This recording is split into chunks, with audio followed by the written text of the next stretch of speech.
नमस्कार साथियों, स्वागत है आपका अपने YouTube channel UPPCS examination point पर। आज हम इस वीडियो में अप्रैल 2021 माह के करंट अफेयर्स पर चर्चा करेंगे। ठीक है, अप्रैल 2021 माह के करंट अफेयर्स पर इस वीडियो में चर्चा होगी। इसके पहले मैंने फरवरी और मार्च 2021 माह के करंट अफेयर्स की चर्चा पिछले वीडियो में कर दिया है। वो आप जाके उसका लिंक मैं प्लेलिस्ट का जो करंट अफेयर्स प्लेलिस्ट का वीडियो की प्लेलिस्ट है, उसका मैं लिंक इस वीडियो के डिस्क्रिप्शन बॉक्स में दे दूंगा। आप वहां से जाके देख सकते हैं, जिससे महत्वपूर्ण MCQ क्वेश्चंस भी हैं और करंट का डिस्कशन भी है। तो आइए मित्रों, और आपसे सबसे वही निवेदन है कि आप लोग वीडियो को लाइक ज़रूर किया करिए प्लीज़। ठीक है, वीडियो को लाइक ज़्यादा से ज़्यादा करिए, जिससे कि मेरा मनोबल बढ़ता रहे। चलिए आइए शुरू करते हैं अप्रैल 2021 के करंट अफेयर्स पे। तो सबसे पहले चर्चित व्यक्ति देखते हैं, कौन कौन से व्यक्ति चर्चित थे अप्रैल 2021 में।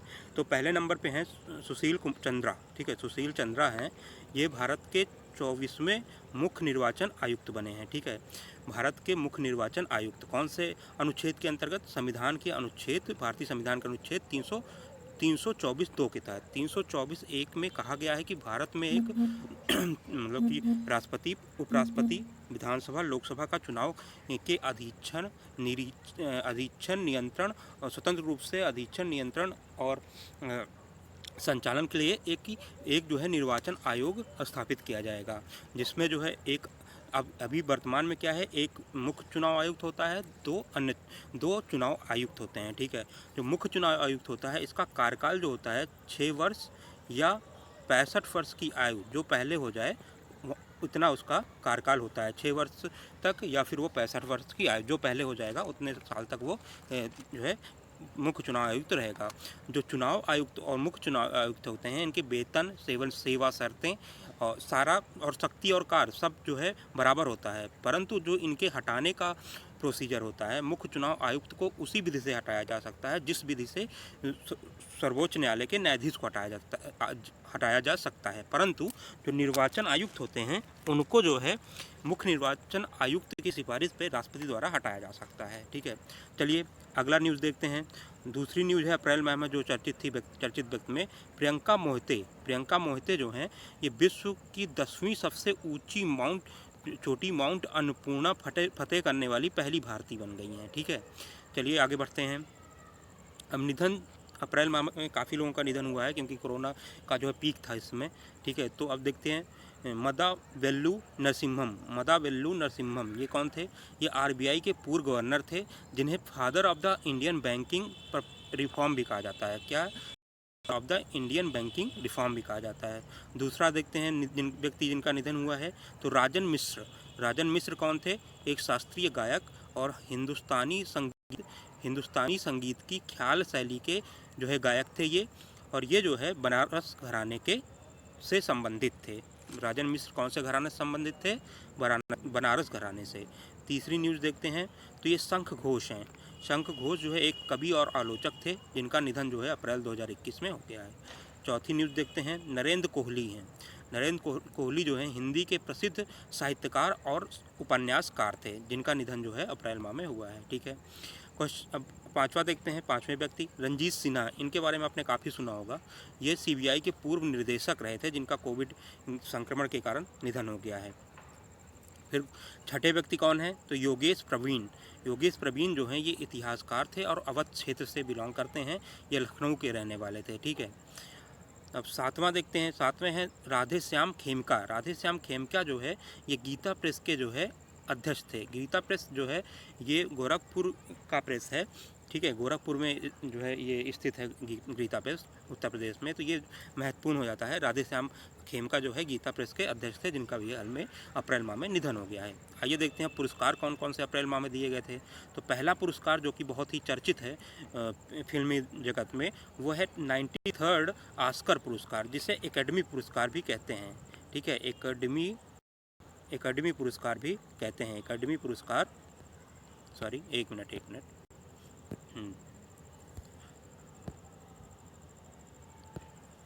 ठीक है, एकेडमी पुरस्कार भी कहते हैं। ठीक, अब इसमें इसका आयोजन किया गया था लॉस एंजलिस USA में।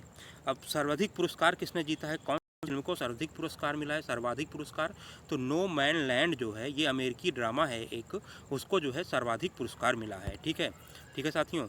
अब देखते हैं कौन सर्वश्रेष्ठ अभिनेता रहा है, निर्देशक रहा है, और कौन सी सर्वश्रेष्ठ फिल्म रही थी जो है इस ऑस्कर 93rd ऑस्कर में। ठीक है, देखिए सर्वश्रेष्ठ फिल्म जो है नो मैन मैड लैंड है। ठीक है, नो मेड लैंड जो है सर्वश्रेष्ठ फिल्म भी रही है।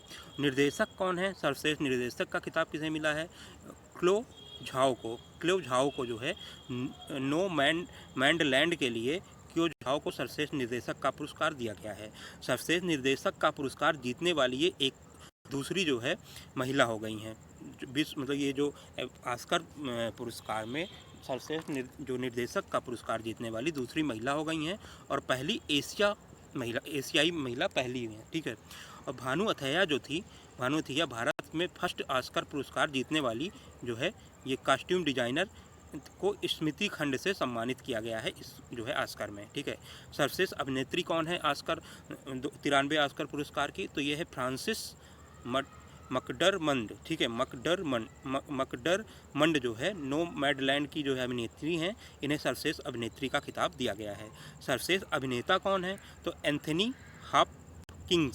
हॉपकिंग जो है ये द फादर इनकी पिक्चर है, इसके लिए इन्हें सर्वश्रेष्ठ, इनकी फिल्म का नाम क्या है, द फादर, और इनका नाम क्या है, एंथनी हॉपकिंग, और सर्वश्रेष्ठ अभिनेता का खिताब इन्हें मिला है। ठीक है, 51 जो है दूसरा पुरस्कार देखते हैं, 51वां दादा साहब फाल्के पुरस्कार 2019 जो है ये भारत में फिल्मी जगत में देने वाला प्राप्त करने वाला सर्वश्रेष्ठ पुरस्कार है ये दादा साहब फाल्के पुरस्कार 2019। तो ये मिला किसे है, दक्षिण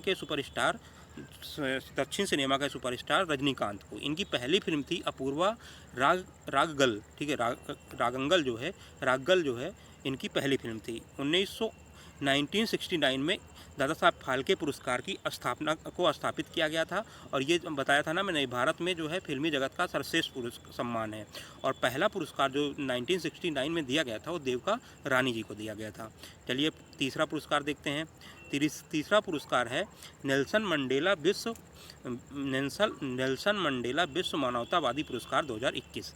ये किसे प्रदान किया गया है, ये रुमाना सिन्हा सहगल को प्रदान किया गया है। किसे, रुमाना सिन्हा सहगल को प्रदान किया गया है। और ये हैदराबाद की सॉफ्टवेयर इंजीनियर हैं, जो से ये हैदराबाद की ये हैदराबाद की सॉफ्टवेयर इंजीनियर से सामाजिक उद्यमी बनी हैं। ठीक है, इनका काम क्या है, ये पुनर्चक्रण और बायोडिग्रेडेबल सामग्रियों में रचनात्मक उपयोग करती हैं ये। ठीक है, जो वेस्ट होते हैं उनका जो है पुनर्चक्रण करती हैं, मतलब रिसाइकलिंग करती हैं, और जो है पर्यावरण में घुलित ना होने वाले पदार्थ हैं उन सामग्रियों का रचनात्मक उपयोग भी करती हैं। ठीक है, अब आगे देखते हैं। आगे ये सामाजिक उद्यमिता के लिए अभी इनको जो एक और पुरस्कार मिला है, सामाजिक उद्यमिता के लिए अंडर 50 बिजनेस लीडर राष्ट्रव्यापी पुरस्कार 2021 से सम्मानित किया गया है। साथ ही इन्हें international influencer of the year 2020 से सम्मानित किया गया है। ठीक है, अब चौथा पुरस्कार देखते हैं।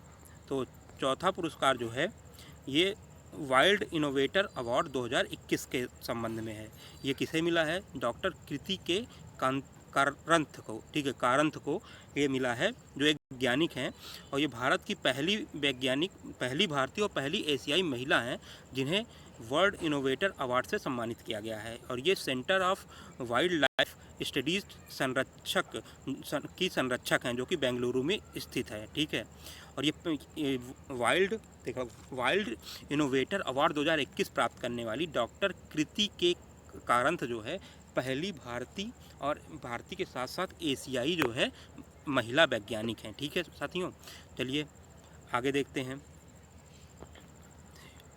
अब international ranger award 2021, international ranger award 2021 ये किसे मिला है?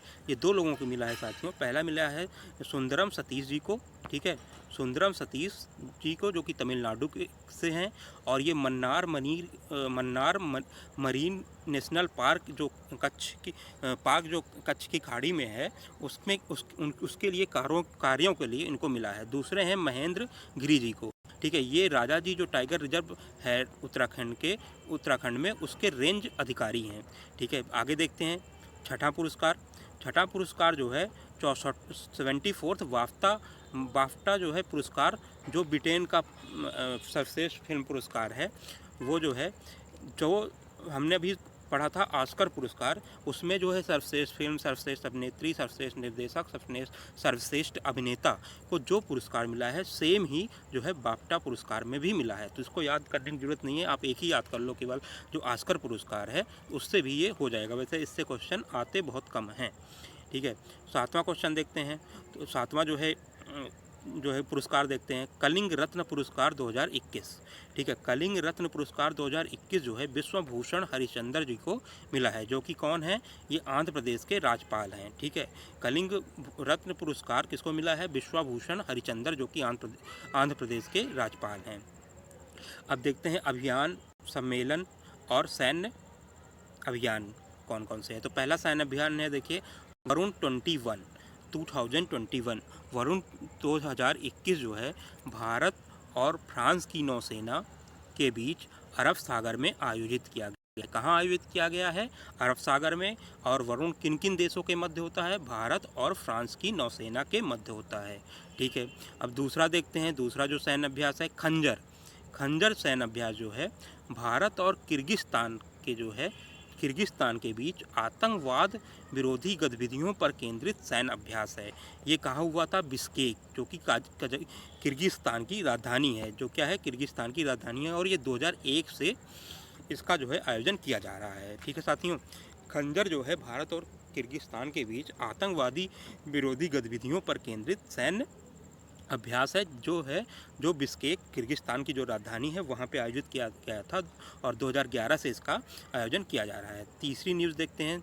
तीसरा जो है फ्रीडम ऑफ नेविगेशन ऑपरेशन, ठीक है, फ्रीडम ऑफ नेविगेशन ऑपरेशन, ये जो है अमेरिकी नौसेना द्वारा लक्षद्वीप के पास हिंद महासागर में आयोजित किया गया था, ठीक है।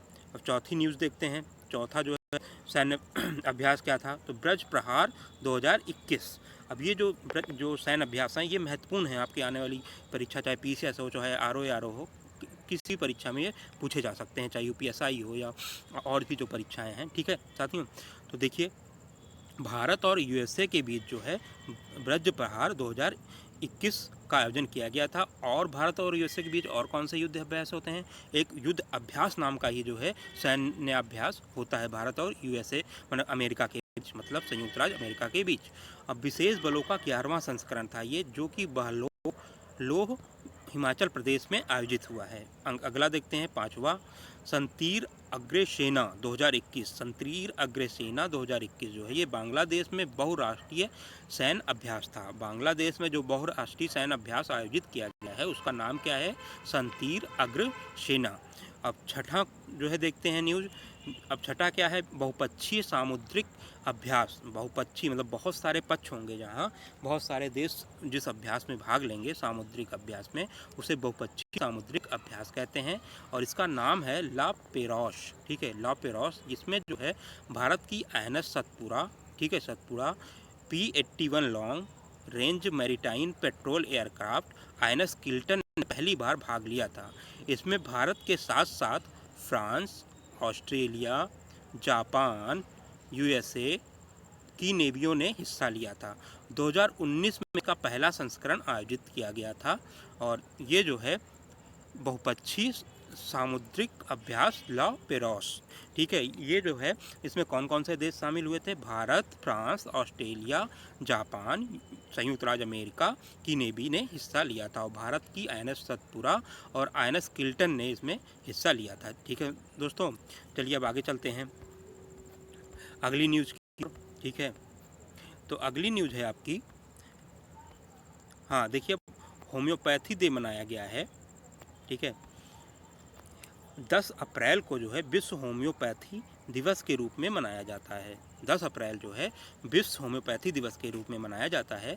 इस अवसर पर नई दिल्ली में जो है होम्योपैथी एकीकृत चिकित्सा के लिए रोड मैप विषय पर 2 दिवसीय सम्मेलन का आयोजन किया गया था।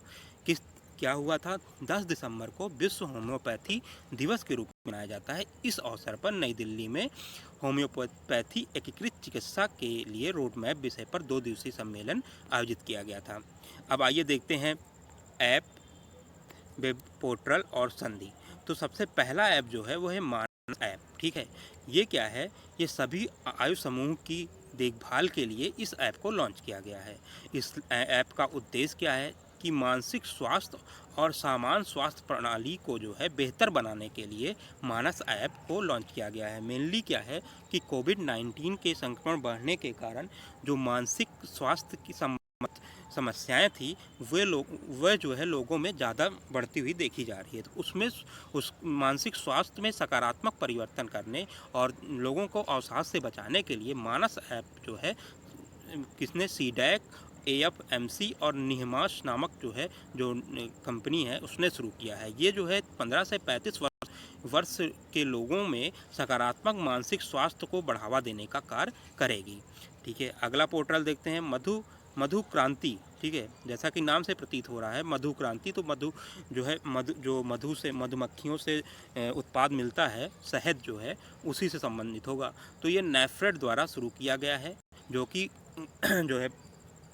कृषि उत्पाद हैं उनके जो है मार्केटिंग के लिए ये संस्था है, जिम्मेदार संस्था है नेफ्रेड, ठीक है। तो ये हुआ क्या है, मधु क्रांति पोर्टल क्या है? शहद और अन्य मधु उत्पादों को ऑनलाइन उपलब्ध कराने के लिए हनी कॉर्नर नाम से इस पोर्टल की शुरुआत की गई है। तीसरा पोर्टल क्या है? राष्ट्रीय नर्सरी पोर्टल। राष्ट्रीय नर्सरी पोर्टल में क्या है, जो नर्सरी संचालक हैं, नर्सरी संचालक कहने का मतलब कि जो पेड़ पौधों को जो है बेचते हैं, छोटे पेड़ पौधों को, वो उपभोक्ताओं से जुड़ने के लिए ये जो है राष्ट्रीय नर्सरी पोर्टल शुरू किया गया है। अब उपभोक्ता जो है ऑनलाइन इस पोर्टल पे जाकर जो भी आपके शहर में नर्सरी जो है संचालक होंगे उनके पास कौन कौन से उत्पाद हैं वो आप चेक कर सकते हैं, ठीक है। चलिए विविध में देखते हैं। पहला क्या था? पहला न्यूज़ था विविध में समावेशी इंटरनेट सूचकांक 2021। इसको जो है EIU इकोनॉमिस्ट इंटेलिजेंट यूनिट द्वारा जारी किया जाता है और इसमें पहला स्थान जो है स्वीडन को प्राप्त हुआ है, लास्ट स्थान जो है बुरुंडी को प्राप्त हुआ है और भारत का स्थान जो है 49 था।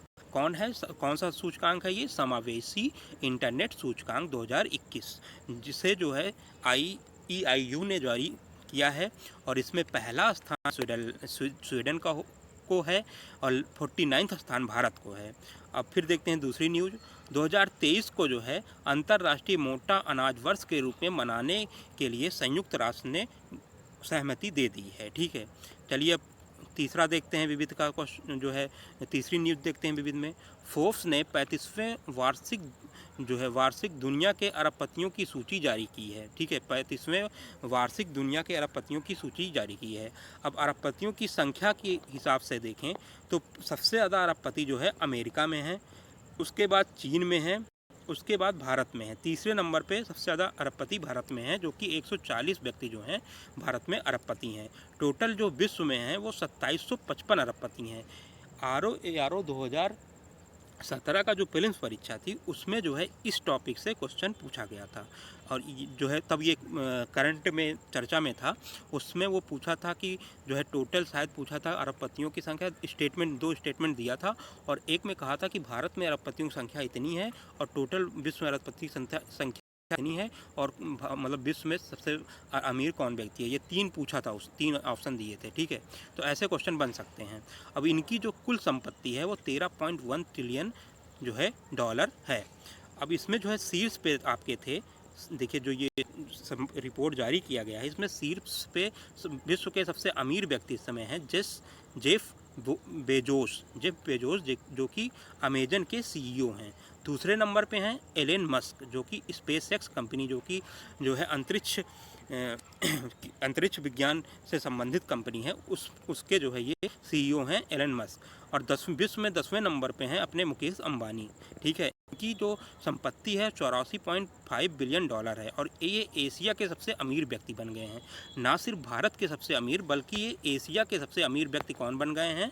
आपके जो है मुकेश अंबानी। ठीक है, अब ये तो हमने देख लिया है 2023 में अंतर्राष्ट्रीय मोटा अनाज वर्ष के रूप में घोषित किया गया है यूएन द्वारा।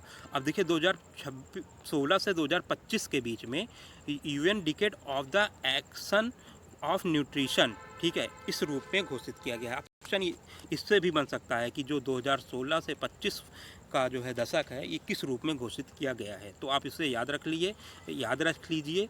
ये है क्या? UN decade of action of nutrition. ठीक है, अब अगला टॉपिक देखते हैं। अगला है चिनाब पुल। चिनाब पुल जो है दुनिया का सबसे ऊंचा पुल है। ठीक है, ये उधमपुर को श्रीनगर से होते हुए बारामूला से जोड़ता है और ये 1315 मीटर लंबा है तथा 359 मीटर ऊंचा है। ठीक है, अब ये तो पूछेगा नहीं लेकिन आप जानते रहिए। अब ये थोड़ा इंपॉर्टेंट मुझे लग रहा था, बहुत इंपॉर्टेंट है ये। ऐसे क्वेश्चन यूपीपीएससी अब कुछ दिनों से जो 19-20 में जो प्रीलिम्स परीक्षा है उसमें पूछने लगा है। ठीक है साथियों, तो देखते हैं ड्यूरोकिया सीरीज से संबंधित क्या है ये। ड्यूरोकिया जो है एक स्वच्छता उत्पाद है जिसे आईआईटी हैदराबाद द्वारा विकसित किया गया है और विश्व का ये पहला सस्ती लंबे समय तक चलने वाली स्वच्छता उत्पाद है। देखिए अब इसमें क्वेश्चन क्या बन सकता है, यूपीपीएससी ऐसे दे देगा ड्यूरोकिया सीरीज के संदर्भ में निम्नलिखित कथनों पर विचार कीजिए। पहला कह देगा कि ये विश्व की पहली सस्ती लंबे समय तक चलने वाली स्वच्छता उत्पाद है। दूसरा कह देगा कि इसे आईआईटी दिल्ली ने विकसित किया है। तो हमें नहीं, इसे याद रखना है कि हमें इसे आईआईटी दिल्ली ना विकसित करके आईआईटी हैदराबाद कर रही है। ठीक है, इसलिए ऐसे याद रखना पड़ेगा इसको आपको। अब देखिए 7वां देखते हैं न्यूज। तो भारत की संयुक्त राष्ट्र आर्थिक एवं सामाजिक परिषद के 3 निकायों में चुना गया है। भारत को जो है संयुक्त राष्ट्र की आर्थिक और सामाजिक परिषद के 3 निकायों में चुना गया है। ये 3 वर्ष के लिए चुना गया है और इसका कार्यकाल 1 जनवरी से शुरू होगा। ठीक है, कौन कौन से निकाय हैं?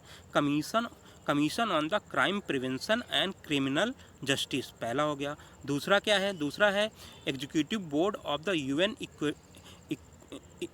Entity for the gender equality and empowerment for the women. तीसरा क्या है? Executive board of world food programme. ठीक है, इन 3 संस्थाओं में भारत को 3 वर्ष के लिए सदस्यता दी गई है। अब देखते हैं चर्चित पुस्तक कौन कौन से थी। तो पहली पुस्तक है वेयर अबाउट ए नॉवेल, इसको लिखा है झुम्पा लाहिड़ी जी ने। ठीक है, झुम्पा लाहिड़ी ने पुस्तक लिखी है वेयर अबाउट ए नॉवेल।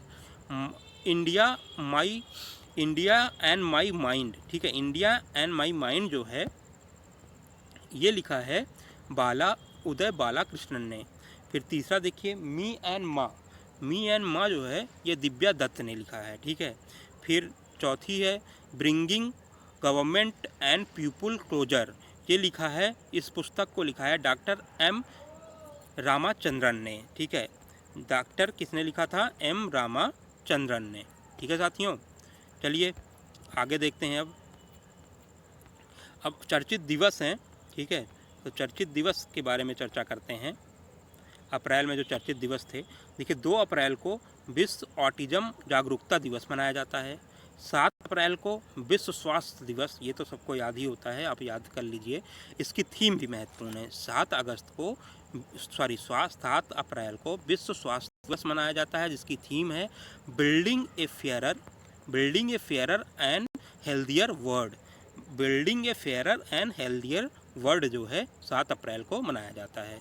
10 अप्रैल को क्या मनाया जाता है? विश्व होम्योपैथी दिवस। ठीक है, 11 अप्रैल को क्या है? विश्व पार्किंसन दिवस।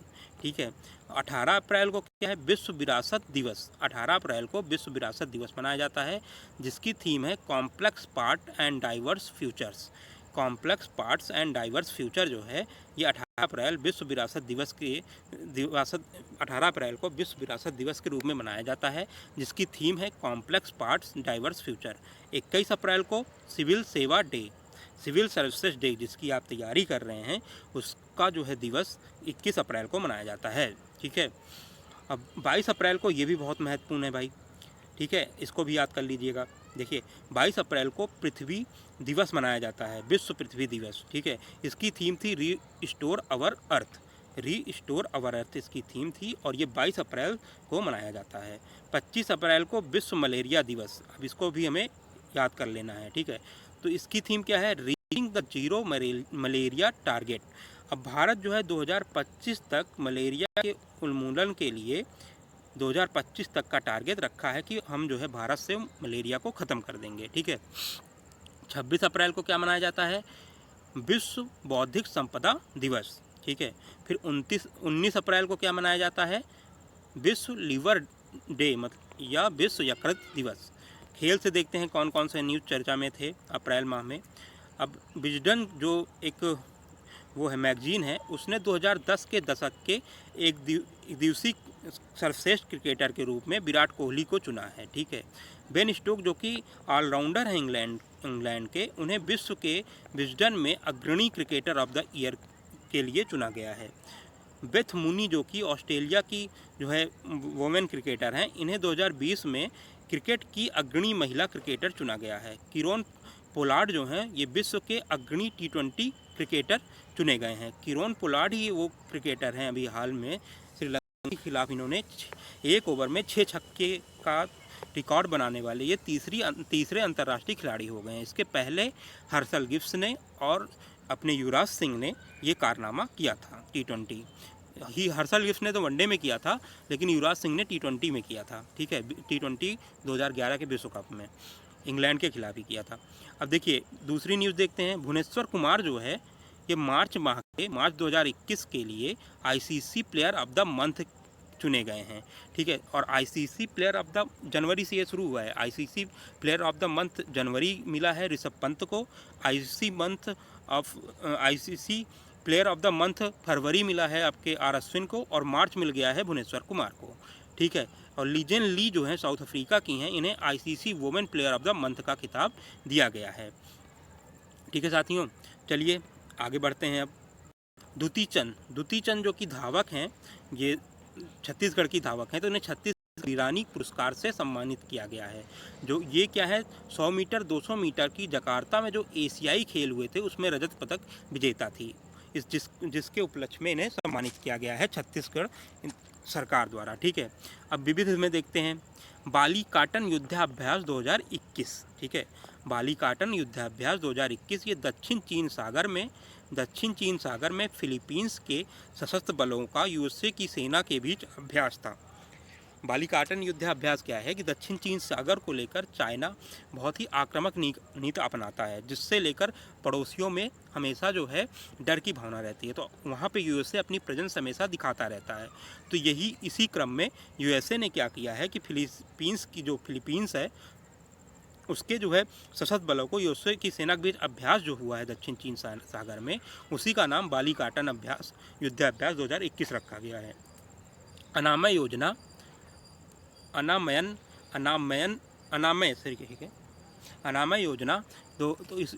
यह योजना जो है जनजातीय स्वास्थ्य के सहयोग के लिए 7 अप्रैल को शुरू की गई है। इसको शुरू किसने किया है, पीरामल फाउंडेशन और बिल तथा मिलिंडा गेट्स फाउंडेशन ने मिलकर, ठीक है। अब इसका काम क्या है, इस योजना जो अनामय योजना है, यह जनजातीय क्षेत्रों में स्वास्थ्य और पोषण की स्थिति में सुधार के लिए शुरू की गई है, ठीक है। चलिए अगली न्यूज़ देखते हैं। संकल्प से सिद्धि पहल, ये ट्राइफेड द्वारा शुरू किया गया है। ट्राइफेड अभी हमने थोड़ी देर पहले पढ़ा था, कृषि उत्पादों के जो है मार्केटिंग के लिए ये जो है भारत की संस्था है ट्राइफेड। अब 100 दिनों का अभियान है। इसका उद्देश्य क्या है, आदिवासी गांव में स्थित वन धन विकास केंद्रों को सक्रिय बनाना। ट्राइफूड क्या है, खाद्य प्रसंस्करण मंत्रालय और ट्राइफेड मिल के अगस्त 2020 में इसकी स्थापना किए थे ट्राइफूड की, ठीक है। अब अगला देखते हैं न्यूज़। अगला न्यूज़ है सार्थक पहल की, ठीक है। सार्थक पहल जो है राष्ट्रीय शिक्षा नीति 2020 में जो आई है उसके क्रियान्वयन के लिए शिक्षा मंत्री पोखरियाल निशंक द्वारा शुरू किया गया है। कौन सा, सार्थक पहल, ठीक है। अब राज्य से संबंधित न्यूज़ देखते हैं। अभी उत्तर प्रदेश में जो है पंचायत चुनाव का आयोजन किया गया था, तो इसमें ये पूछ सकता है कि ये कितने चरण में आयोजित किया गया। तो पंचायत चुनाव जो उत्तर प्रदेश के अभी 2021 में अप्रैल माह में संपन्न थे। इसकी तारीख तो नहीं पूछेगा और कुछ पूछने के चांस कम है, हाँ, लेकिन ये पूछ सकता है कितने चरण में हुए थे। तो ये 4 चरणों में संपन्न कराए गए थे। ठीक है, दूसरा देखते हैं न्यूज़ अब उत्तर प्रदेश से। तो जो यूपी को जो है ई पंचायत पुरस्कार 2021 में पहला स्थान प्राप्त हुआ है। ई पंचायत पुरस्कार 2021 में उत्तर प्रदेश को फर्स्ट स्थान प्राप्त हुआ है और शामली जो है सर्वश्रेष्ठ जिला पंचायत के रूप में जो है सम्मानित किया। शामली जिला को सर्वश्रेष्ठ जिला पंचायत, जो पश्चिमी उत्तर प्रदेश का एक जिला है, उसको जो है सर्वश्रेष्ठ जिला पंचायत पुरस्कार प्राप्त हुआ है। अब गाजियाबाद, ये बहुत ही महत्वपूर्ण न्यूज़ है। गाजियाबाद जो है बना ग्रीन ब्रांड जारी करने वाला देश का पहला नगर निगम। तो देश का पहला नगर निगम कौन बना है जिसने ग्रीन ब्रांड जारी किया है? तो अपना वो गाजियाबाद बना है। चौथी न्यूज़ देखते हैं, यूपी के 13 जिलों में की गई फूड प्रोसेसिंग यूनिट की स्थापना। ठीक है, कितने जिलों में की गई है फूड प्रोसेसिंग यूनिट की स्थापना? 13 जिलों में। और कौन सा पहला नगर निगम भारत का बन गया है जिसने ग्रीन ब्रांड जारी किया है? तो वो बना कौन है? गाजियाबाद। ठीक है दोस्तों, अब आगे देखते हैं ज्ञान वापी मस्जिद परिसर, ये कहाँ पे है? वाराणसी में है। अभी हाल में चर्चा में था, इसलिए इसको भी आपको पता होना चाहिए।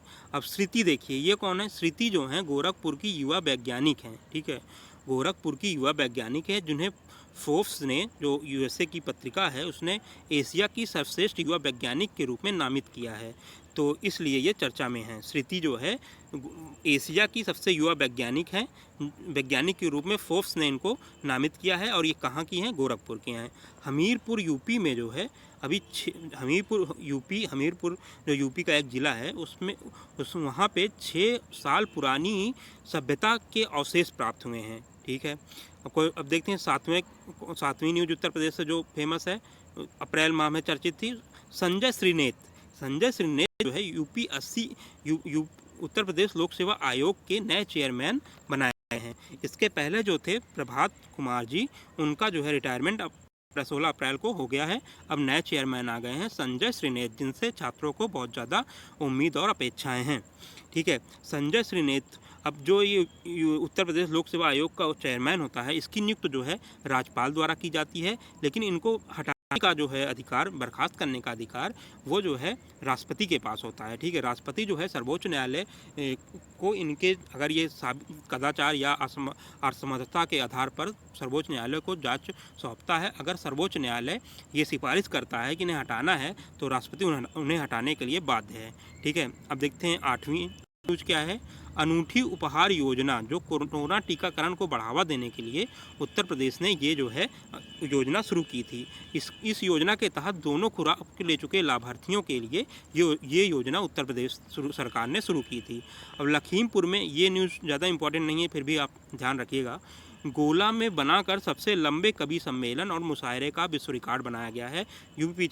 पीसीएस कुछ भी पूछ सकता है, इसलिए ये भी आप याद रखिएगा। हम लखीमपुर में गोले से बनाकर जो है गोला से बना सबसे लंबे कवि सम्मेलन और मुशायरे का विश्व रिकॉर्ड बनाया गया है। अब हिमाचल प्रदेश की न्यूज़ है, इसमें वीरांगना ऑन व्हील जो है नामक पहल शुरू की गई है, जो कि महिलाओं के खिलाफ अपराधों की जांच के लिए शुरू किया गया है।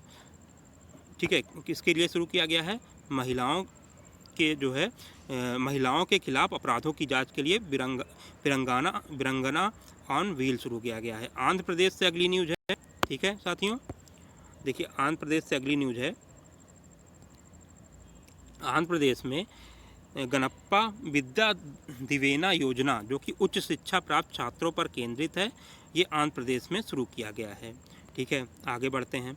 अब राष्ट्रीय न्यूज़ पे आते हैं। राष्ट्रीय न्यूज़ में क्या है?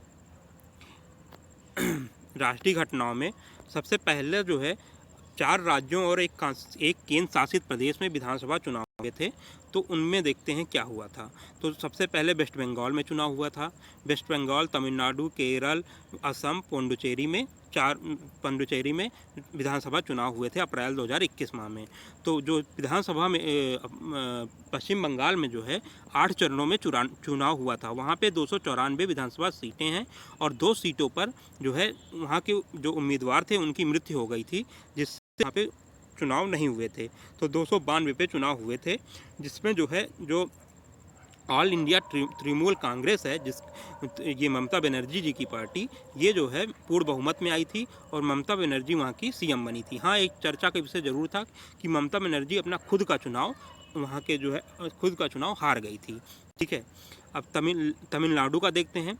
तो हमारे संविधान में अब प्रोविज़न है कि कोई भी व्यक्ति कोई भी व्यक्ति 6 महीना के लिए प्रधानमंत्री या मुख्यमंत्री बन सकता है, लेकिन 6 महीने के बाद उसे जो है विधानसभा की या जो है संसद की क्रमशः सदस्यता लेनी पड़ेगी।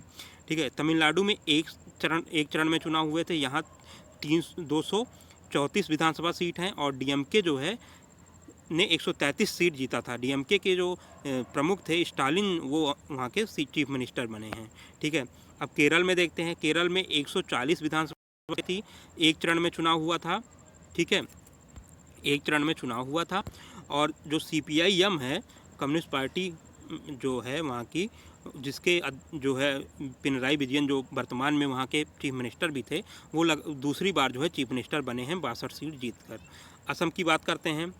असम में 126 सीट थी विधानसभा में, जिसमें 3 चरणों में चुनाव हुए थे और बीजेपी ने 60 चुनाव जीतकर वहाँ पे सरकार बनाई है। पुडुचेरी में देखते हैं 30 सीटें थी, एक चरण में मतदान हुआ है और वहाँ की जो है AINR कांग्रेस है, उसने 10 सीट जीतकर सरकार बनाई है। अब देखिए इसमें क्या है कि इसमें पूछ सकता है जो चार राज्य और एक केंद्र शासित प्रदेश में चुनाव हुआ था, तो जो देखिए पश्चिम बंगाल है वहाँ 8 चरणों में हुआ था और जो असम है वहाँ 3 चरणों में हुआ था। बाकी जगह एक चरणों में हुआ है, तो ये ध्यान देने वाली बात है। बाकी अब चीफ मिनिस्टर कौन बना है ये बहुत कम पूछता है PCS में। ठीक है, अब देखिए दूसरा न्यूज़ देखते हैं राष्ट्रीय में। 1 मई से जो है भारत में 18 वर्ष से अधिक उम्र के समस्त लोगों का टीकाकरण शुरू कर दिया गया है। ठीक है साथियों, अब ये क्या हुआ है कि भारत में जो पहला कोविड वैक्सीन है वो कोवैक्सीन है, जिसका निर्माण देखिए भारत बायोटेक, ICMR और NISU जो भारत की जो विषाणु संस्था है पुणे में, उसके साथ मिलकर भारत बायोटेक और ICMR द्वारा कोवैक्सीन को विकसित किया गया है, जबकि कोविशील्ड को ऑक्सफोर्ड यूनिवर्सिटी, एस्ट्राजेनिका और सीरम इंस्टीट्यूट जो कि पुणे की है, उसने मिलकर विकसित किया गया है। अब जब लगवाने जाएंगे, आप अभी जा रहे होंगे, जब आप लगवा रहे होंगे वैक्सीन, तो कोविशील्ड ही लग रहा होगा आपको। ठीक है, चलिए आगे देखते हैं, अगली न्यूज़ देखते हैं। अगली देखिए न्यूज़ है राष्ट्रीय स्तर की न्यूज़ जो है वो एकीकृत स्वास्थ्य सूचना प्लेटफॉर्म से संबंधित है। एकीकृत स्वास्थ्य सूचना प्लेटफॉर्म एक भारत में बनाया गया है। भारत एक ऐसी उन्नत निगरानी प्रणाली अपनाने वाला विश्व का पहला देश हो गया है। देखिए अब इस प्लेटफॉर्म में आपको स्वास्थ्य संबंधित सारी सूचनाएं एक ही जगह मिल जाएंगी और भारत ऐसी उन्नत निगरानी प्रणाली बनाने वाला, जैसे अब इससे क्या होगा कि भारत जो है उसकी जो है जो स्वास्थ्य सेवाएं हैं उनकी जो है पहुंच भी सुनिश्चित कर सकेगा कि उसकी जो है पहुंच कितनी कारगर है, लोगों तक पहुंच रहा है जो स्वास्थ्य सेवाएं चलाई जा रही हैं या नहीं। ठीक है, और ये विश्व का पहला देश बन गया है जो ये याद रखना कि विश्व का पहला देश भारत बना है जो है एकीकृत स्वास्थ्य सूचना प्लेटफॉर्म लॉन्च किया है। चलिए अब चौथी न्यूज़ देखते हैं राष्ट्रीय स्तरीय न्यूज़ है सृजन कार्यक्रम जो है नवजात छोटे बच्चों और उनकी देखभाल करने वालों के लिए अनुकूल पड़ोस प्रशिक्षण और क्षमता निर्माण से संबंधित कार्यक्रम है। ठीक है, सृजन कार्यक्रम किससे संबंधित है? नवजात छोटे बच्चों और उनकी देखभाल करने वालों के लिए अनुकूल पड़ोस प्रशिक्षण और कार्यक्रम है। देखते हैं पांचवी न्यूज नैनो स्निफर ये क्या है? ये विश्व का पहला माइक्रो सेंसर आधारित एक्सक्लूसिव ट्रेस डिटेक्टर है, जिसे ये 10 सेकंड से कम समय में विस्फोटक का पता लगा लेगा। ठीक है, इसे IIT बॉम्बे ने बनाया है और हमारे शिक्षा मंत्री पोखरियाल निशंक जी ने लॉन्च किया है। ठीक है, नैनो स्निफर क्या है? विश्व का पहला माइक्रो सेंसर आधारित एक्सक्लूसिव जो है ट्रेस डिटेक्टर है, जो कि विस्फोटकों का 10 सेकंड से कम समय में भी पता लगा लेगा। अब देखिए अगला देखते हैं, अगली न्यूज, छठी न्यूज जो अंतिम न्यूज है इस वीडियो की, क्षमता विकास क्षमता विकास आयोग जो है ये सभी स्तरों पर सिविल सेवाओं को प्रशिक्षण देने के लिए जो है शुरू किया गया है। और ये मिशन कर्मयोगी जो मिशन था, जिसके तहत सिविल सेवकों के जो है की कार्य दक्षता को बढ़ाने के लिए शुरू किया गया था, उसी के अंतर्गत ये क्षमता विकास आयोग का गठन किया गया है, जो है सभी स्तरों पर सिविल सेवकों को प्रशिक्षित करने के लिए कार्य करेगा। अब ये जो है national programme for civil services capacity building के अंतर्गत शुरू किया गया है। इसकी अध्यक्षता कर रहे हैं आदिल जैनुल भाई।